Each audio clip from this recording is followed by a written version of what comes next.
Good morning, students. Myself Nisha.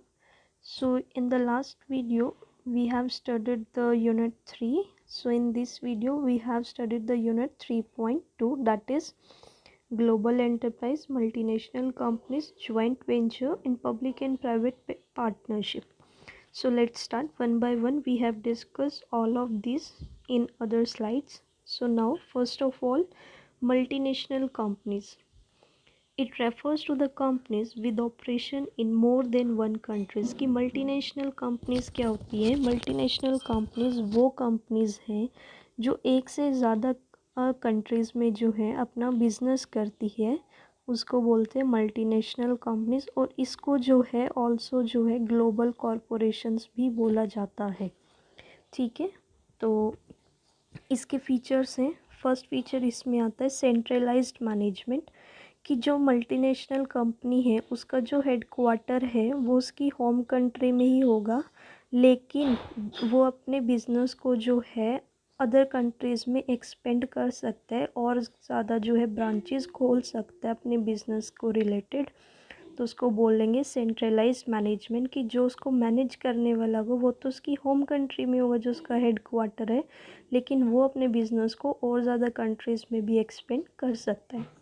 फिर third आता है इसमें world wide spread of business, की जो मल्टीनेशनल कंपनी का जो बिजनेस है वो मैनी कंट्रीज़ में भी जो है स्प्रेड किया जा सकता है फॉर अर्निंग प्रॉफिट या वट एवर, कुछ भी रीज़न हो सकते हैं। फिर थर्ड आता है इसमें बेटर क्वालिटी प्रोडक्ट्स, कि मल्टीनेशनल कंपनीज जो हैं वो compete करती है वर्ल्ड लेवल पर, तो उनका जो मेन मोटिव होता है वो होता है, जो उनकी स्पेशल अटेंशन होती है वो होती है कि जो प्रोडक्ट उन्होंने देना है कस्टमर्स को, कंज्यूमर्स को, वो क्वालिटी प्रोडक्ट दें।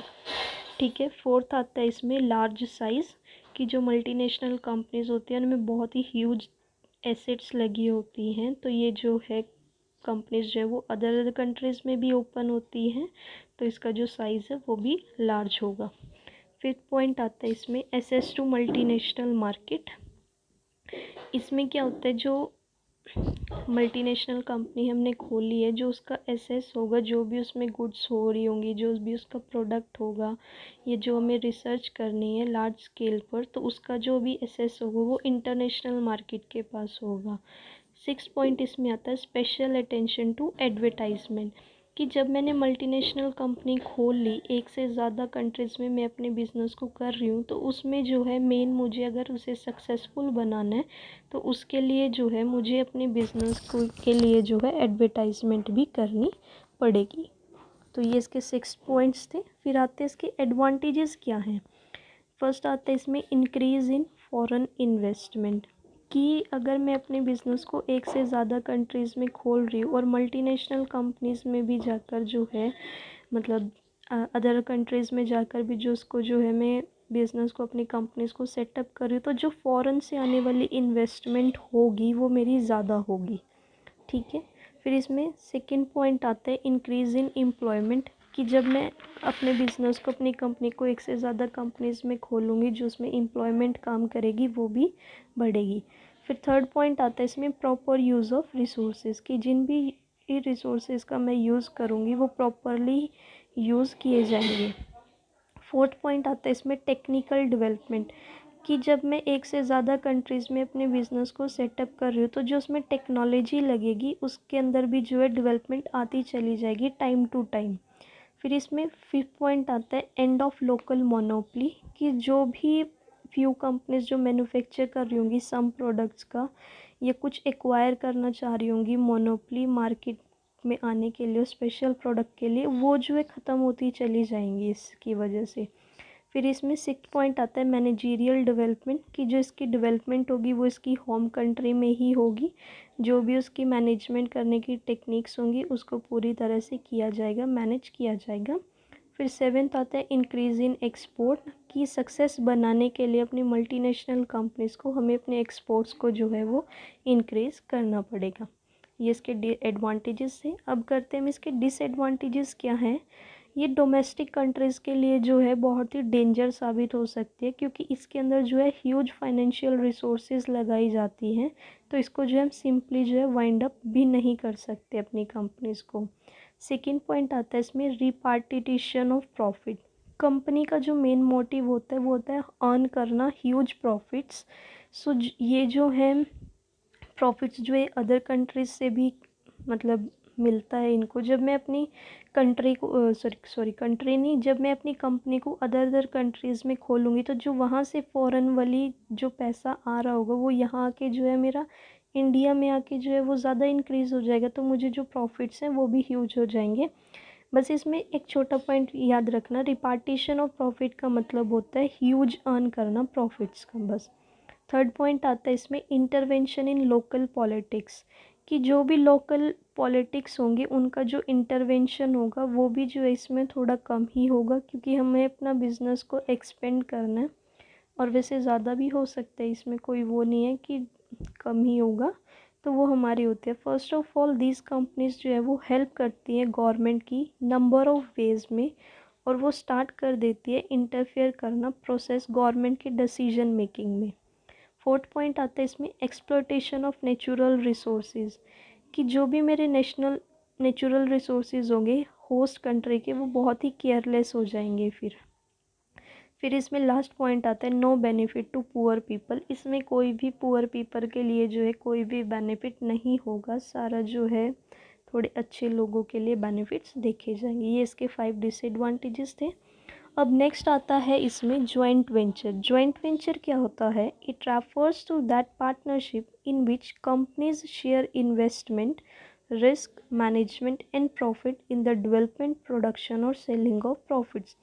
इन्होंने क्या कहा है कि ये रेफर्स करता है, ये जो एक पार्टनरशिप है जिसमें कंपनी जो है वो शेयर करती है अपने इन्वेस्टमेंट को, रिस्क को, मैनेजमेंट को और प्रॉफिट को। किस लिए करती है शेयर?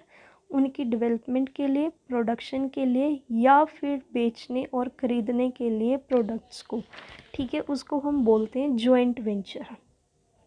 फिर जॉइंट वेंचर के बेनिफिट्स क्या आते हैं? फर्स्ट इसमें आ जाता है easy entry in overseas market, कि जो भी फॉरेन मार्केट्स होंगी हम जो है उसमें इजीली एंटर कर सकते हैं उनकी हेल्प करने के लिए। उनको जब प्रॉफिट हो रहा है तो वो अपना डिस्ट्रीब्यूट करने के लिए उनकी सेलिंग में, प्रोडक्शन में कर वो। फिर सेकंड पॉइंट आता है रिस्क इज़ मिनिमाइज। इसमें जो रिस्क होता है वो कम होता है, क्योंकि लोगों के पास जो नॉलेज है ना वो इतनी ज़्यादा नहीं होती, तो वो रिस्क ऑब्वियस हमें कम होगा। फिर थर्ड पॉइंट आता है इसमें टेक्नोलॉजिकल बेनिफिट्स, कि मुझे जो है इसमें टेक्नोलॉजिकल बेनिफिट्स भी मिल सकते हैं कि जो मैं इंजॉय कर सकती हूँ अपनी एडवांस टेक्नोलॉजी लगाकर। फोर्थ पॉइंट आता है इसमें कम्पिटिटिव स्ट्रेंथ, कि जब विन टू कंपनीज जो है वो आपस में मिलके कोई बिजनेस कर रही हैं, जो उनका कंपटीशन को फेस करने की स्ट्रेंथ होगी वो जो है इंक्रीज़ होती चली जाएगी। ठीक है। फिफ्थ पॉइंट आता है इसमें रिडक्शन इन कॉस्ट। जब दो कंपनीज आपस में काम कर रही होती है, जो अगर उन्होंने लार्ज स्केल पर काम करना है तो उनकी जो कॉस्ट है ना वो भी कम आएगी उनके पास। तो ये इसके बेनिफिट्स थे। लास्ट इसमें आता है अब पब्लिक प्राइवेट पार्टनरशिप। अब हम इसमें देखेंगे कि पब्लिक प्राइवेट पार्टनरशिप होता क्या है। It refers to the involvement of private sectors in the government project aimed at public benefit in the form of management expertise and monetary contribution। कि ये रेफर्स करती है एक प्राइवेट सेक्टर को इन the government projects में, और जिसका M होता है पब्लिक को बेनिफिट देना। किस फॉर्म में? In the form of management की एक्सपर्टाइज में या फिर मॉनेटरी कंट्रीब्यूशन में। कि जो भी पब्लिक प्राइवेट की पार्टनरशिप्स होंगी, अगर उसमें जो है, वैसे तो उसमें इन्वॉल्वमेंट जो है पूरा प्राइवेट सेक्टर्स का रहता है, लेकिन वो प्राइवेट सेक्टर्स जो है वो उसको गवर्नमेंट्स के प्रोजेक्ट में भी हेल्प करती है, जिसका एम होता है पब्लिक को बेनिफिट देना, ताकि वो उनको मॉनेटरी फॉर्म में कंट्रीब्यूशन दे सके या किसी और फॉर्म में कंट्रीब्यूशन दे सके। इसको बोलते हैं पब्लिक प्राइवेट पार्टनरशिप। ठीक है। पब्लिक प्राइवेट पार्टनरशिप जो है एक लॉन्ग टर्म पार्टनरशिप होती है। किसके बीच में होती है? पब्लिक और प्राइवेट सेक्टर के बीच में होती है। स्पेशली जो ये टारगेट करती है टूवर्ड्स फाइनेंस की तरफ, डिज़ाइनिंग की तरफ और इम्प्लीमेंट की तरफ, जो है इनका जो है मेन फोकसली जो है टारगेट होता है। अब हम इसमें पढ़ेंगे इसके फीचर्स क्या होते हैं। फर्स्ट इसका फीचर आ जाएगा PPC are related to high priority government plan projects, कि जो भी गवर्नमेंट के हाई प्रायोरिटी प्लान प्रोजेक्ट्स होंगे उसमें जो है ये रिलेट करती है। सेकेंड आ जाएगा PPPS main objective is to combine the skills, जिसका मेन ऑब्जेक्टिव होता है वो कंबाइन करना स्किल्स को, एक्सपर्टाइज को और एक्सपीरियंस को ऑफ बोथ पब्लिक और प्राइवेट सेक्टर्स जो डिलीवर करती हैं हाई क्वालिटी सर्विसेज। इसका दोनों में रोल होता है, पब्लिक और प्राइवेट सेक्टर में भी। जो इसका मेन रोल होता है वो होता है, अभी हमने पीछे पढ़ा था, पब्लिक को बेनिफिट देना। थर्ड इसका आता है PPCs allow government to overcome their budgetary and borrowing constants, कि ये अलाउ करती है गवर्नमेंट को कि वो अपने बजटरी और जो बोरोइंग कॉन्स्टेंट्स हैं उनसे जो है वो ओवरकम कर सके, निकल सके, उसमें भी ये जो है गवर्नमेंट की हेल्प करती है, अलाउ करती है।